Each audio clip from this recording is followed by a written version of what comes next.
Hello, everyone, and welcome to the Phil Switch. I'm Phil Carute, and I'm joined by my fearless co-host, Brock. Tamarino, the Phil Switch podcast is brought to you by Sal's Tire Caps. Sal's Tire Caps. If you're wondering whether or not you need new tire caps, it's already too late. Brock, how you doing today? I'm doing pretty good. How about you? I'm excited about our guest. I was able to find this guy through a local news report here, and so I thought we would bring him on. He has kind of an interesting story.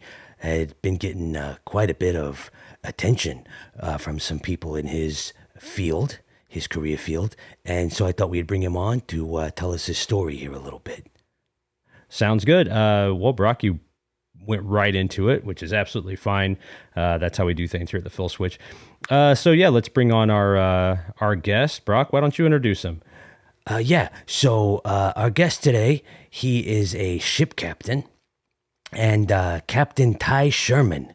Captain Tye Sherman, welcome to the Phil Switch, and introduce yourself and tell us a little bit about your story. Phil and I kind of know about it, so why don't you just go ahead and let us know some more details, let our listeners know your story here. All right. Well, as Brock said there, I am a ship captain, and I had this situation happen just a little bit time ago where my ship wrecked, and it was some people say it was a tragedy. It really, I'll get into it here, but it really wasn't I guess as big of a deal as some people might have made it sound. And what happened is I was out. I had a small crew, about 3 or 4 guys, and we went out on this shipping expedition. And as we were coming back in, we had been out 4 or 5 days just doing what we do. I can't really talk about it, but just kind of doing our job. And when we came back, we were getting pretty close to shore, and we started taking on water. And as people may or may not know, when a ship starts taking on water, basically that means you had probably some kind of a leak, which it was later determined that's what had happened to our ship, and started taking on water, and it sank.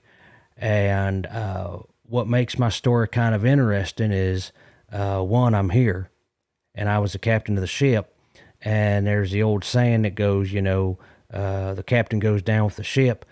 Well, I decided not to do that, and I think I got a good reason for it, but I've been getting a lot of flack from the captain community, the ship captain community, and I just wanted to kind of explain why I did what I did and try to make it clear to people why this captain, Captain Tye Sherman, didn't go down with the ship. Yeah, an interesting story. Brock told me a little bit about it, and I read up on it, and I talked to you before we went on air here. One thing, every ship has a name. The name's always, I find always to be very interesting, and I never did catch the name of your ship. So what was the name of your ship that went down? I'm just kind of interested myself to know. Oh, yeah. The name of my ship was called Tye's Beauty with the Booty. And I didn't necessarily intend it to be anything sexual. I was kind of doing a throwback to the old pirate days, even though me and my crew aren't pirates, obviously. I don't got an eye patch, nothing like that. But then somebody said, oh, well, when you say it's Tye's Beauty with the Booty, some people might think you're talking about a lady's rump. And I guess it could be taken that way, one of those double entrees. And, but that's the name of the ship. Yeah. So, tell us a little bit. You kind of said you're getting some flack from the ship captain community for not going down with your ship. Can you tell us a little bit more about that? Yeah, so like I said, we were pretty close to shore. We were taking on water, and there's kind of this belief system that the captain goes down with the ship. The thing is, we were only, I would say at most, maybe 100 yards from the shore, and I just didn't see I didn't see no reason to go down with my ship at that point. We also had a rescue crew coming out towards us. So my thought was, well, if a rescue crew is coming and I could probably swim to shore. I mean, when you're a captain on a ship, you gotta know how to swim. And of course we had life jackets for everybody. And I already had the life jacket on when we started taking on water. It's just a safety precaution we all take. And so I thought, well, it don't make sense. I mean, even if I go down with the ship, obviously I'm going to float because I got this life jacket on. And so it'd be kind of silly for me to take the life jacket off and tell my crew to go ahead and tell the rescue crew, yeah, I'd leave me behind. I'm going down with my ship. I mean, heck, guys, when my ship went down all the way, you could still see part of it sticking out of the water. So it didn't make a lot of sense to me. Now, I don't know about you guys, but I've never drowned before. I'm guessing you guys haven't because you're in this studio here talking to me, but I've always heard drowning is a terrible way to go. People say that and getting caught on fire are some of the worst ways to go. And so when my ship went down, a couple of my crew members said, why don't you go down with the ship? And I said, well, why would I do that? And they started talking about captain going down with the ship all the time. And they started saying, haven't you ever seen Perfect Storm? And George Clooney goes down with the ship. And I said, well, he was in the middle of the ocean. For one, what other option did it have? There's a big storm, a perfect storm happening. I mean, he didn't have no chance. And then, of course, there's that horrible thing with Mark Wahlberg, Marky Mark, just floating out in the middle of the ocean. That's I'm sorry if you haven't seen the movie before, but he's just floating out in the middle of the ocean, and they kind of pan away or whatever, not pan away or zoom out or whatever, and he's just surrounded by ocean. Heck, guys, if you would have taken that kind of shot of me, you'd have seen the beach and people hanging out and a rescue crew. And what kind of story would that be? Oh, the captain took off his life jacket and swam to the bottom and just let himself drown when we could even see some of his daggone boat. To me, I've not been a ship captain. I've heard that drowning is a terrible way to go. I've never really thought about trying drowning. And I've also thought that I would rather not die that way. Not that I think a lot of ways I would like to die, but drowning is, I would say, low on the list, along with burning to death. To me, I guess being outside of that community, I guess I can see where you're coming from. I probably wouldn't have went down with the ship at that point. And it also, the one thing that I find interesting is when people say stuff like, oh, you gotta, I'm just waiting for a sign from God. To me, the life jacket would have been one sign from God. The second sign from God would have been the rescue crew that was less than 100 yards out at this point. And also the fact that you were just about 100 yards out from the shore, which you could have just swam to safety and not died. Yeah, I mean, that's what I've been trying to say. And the captain, I've asked some of these captains, I was like, will you go down with your ship? And to their credit, their ship's never gone down. But, obviously the captains I'm talking to said, no, it's not like I'm talking to Ghost or nothing. And so, yeah, that's why I didn't go down with my ship. I mean, I thought we were close enough. I thought it made sense to not go down with the ship. You know what I'm saying? It at some point you have to think about things, and you have to assess the situation, and you got to realize if I go down with the ship, some people, I mean, maybe the captain's community says I might be a hero, but I would venture to say the vast majority of the population that hears that is going to just think I'm a plumbing idiot. I gotta be honest. If things had gone the other way, and you had gone down with the ship, full disclosure, there would be part of me, maybe like upwards of 5%, in my mind that I'd be like, that was heroic. But the other 95% would be like, that was kind of dumb. That's what I'm saying. It don't make no sense to go down with the ship when you're in that kind of situation. I had every opportunity to be rescued and to get to shore and to live to sail another day. Yeah, that makes sense. How long have you been a captain? Oh, shoot. I'm going on 3 to 4 decades at this point. I mean, if you count when I went out with my granddad and my dad, I mean, they were all captains. None of them went down with the ship. And it just don't make any sense to me. All right, Captain Tye, do you mind if we take a caller? No, that's fine. All right, caller, you are on. Oh, Debbie, you're on. Yeah, hi guys. Yeah, so I'm listening to Captain Tye's story. I gotta say, if I'm being honest with you, I kind of agree. I would definitely be in the population that if I read the story and the captain was like 100 yards out from the shore and he drowned, and you can even see some of the boat, I think I would think he's stupid. I mean, this is common sense. Your ship goes down and you can see the shore. You can actually hear the voices of the people on the shore, so you know where you're going. You're not lost, which, by the way, he mentioned A Perfect Storm. Yeah, one of my favorite movies, really. And I remember the scene when Mark Markey was out there. He just out in the middle of the ocean all alone. And I'm thinking, oh, that's terrible. If only he could have seen the shore. Well, in this case, Captain Tye saw the shore, yeah. Yeah, and he decided to just let the rescue crew rescue him. Plus, he had a life jacket on. It all kind of makes sense to me. At one time, I was on a canoe with a friend. Yeah, we were on a lake. And the canoe got a hole in it. And I'll be honest with you, I jumped right off the canoe and swam to the shore. My friend said something about getting an oar, like we needed the oar for the deposit. I was like, just leave it.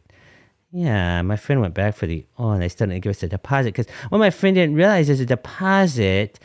It was actually for the canoe. They didn't care about the oars. Apparently, the oars are kind of cheap, inexpensive. To be honest, it kind of looked like a tree branch they broke off an old tree is what we were using. But yeah, it doesn't make sense. No offense to the captain, the ship captain community, but it doesn't make sense for Captain Tye to go down with the ship at that point, I guess. Yeah, it just doesn't make sense. But anyway, Captain Tye, you might not be a hero, but you're smart. So, you gotta kind of weigh the odds there. Yeah, that's what I'm saying. I just it didn't make no sense for me to go down with the ship. Debbie, thank you for your support. I appreciate it. And thank you for understanding, where I was coming from. We have another caller, and we're actually going to wrap this up here pretty soon. We just like to get in and out here on the Phil Switch, but one more caller, Tactical Tim. He'll set it straight here. So, Tactical Tim, I'm assuming you've been listening to Captain Tye's story. What's your take on this as a tactician like yourself? What's your take on it, Tactical Tim? Yeah, so guys, I have to ask a question first. Captain Tye, what kind of life vest was it? Was it like just a common life vest? Was it a vest where you had tactical equipment?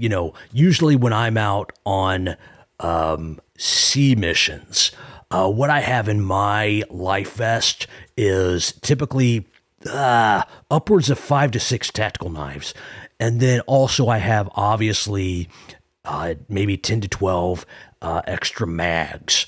For people that aren't familiar with the terminology mags, it's also known as magazines, where I have extra ammunition for my my weapon platform that I've chosen for that day. Most of the time, it's some type of tactical rifle, depending on what kind of heat I'm going to be going into. Maybe a hand pistol, a firearm of that nature. But what kind of life vest? This will help me better understand what situation you were in.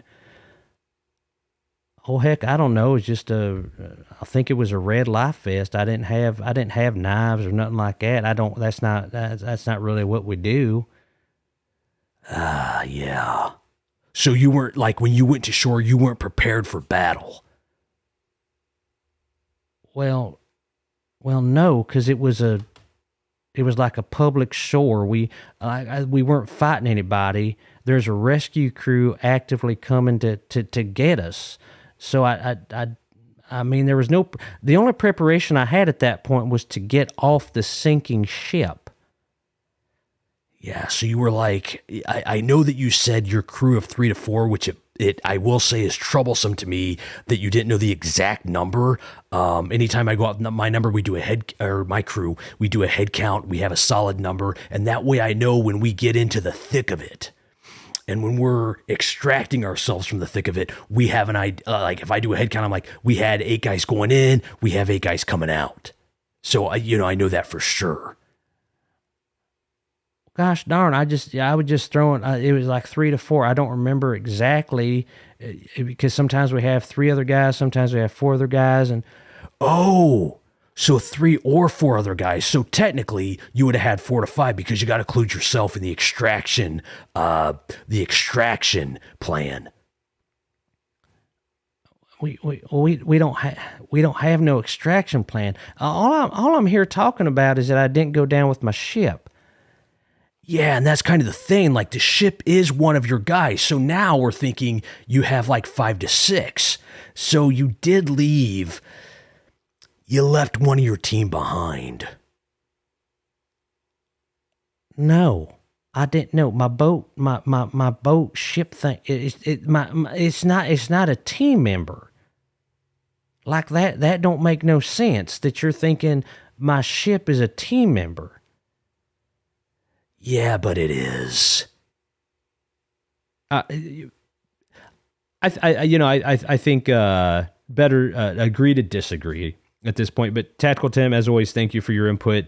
We always appreciate it. Captain Tye, thank you for coming to share your story and kind of navigating. Little play on what you do there. Yeah, I get it. Sorry. Thanks for navigating us through your story, some of the issues that came up after the incident that occurred, and thanks. Maybe in future shows people can call in. Maybe we'll have the next show or next couple shows or something open to people kind of talking about this and getting an idea like when does the captain have to go down with the ship? Yeah, but that's the whole thing. If you got a rescue crew coming and you got a life jacket, I mean, theoretically, you don't really ever have to go down with your ship if you're the captain. Yeah, I gotta say, I'm kind of agreeing with Captain Tye here. Yeah, that makes sense. I'm not saying you should have went down with your ship, or any captain needs to go down with their ship. I'm just saying we could put it up for debate. Okay. Anyway, as always, thanks for listening to the Phil Switch. If you guys want to catch me on the 1st and 15th, you can do that. I co-host that with Cap over at Kaplowitz Media, kaplowitz.xyz. Every 1st and 15th, you can catch me over there. If you want to reach out to the Phil Switch, any questions, comments, you can do that through email. That's thephilswitch@gmail.com. Again, that's thephilswitch@gmail.com. We wish you all a great week, and we'll talk to you soon here at the Phil Switch.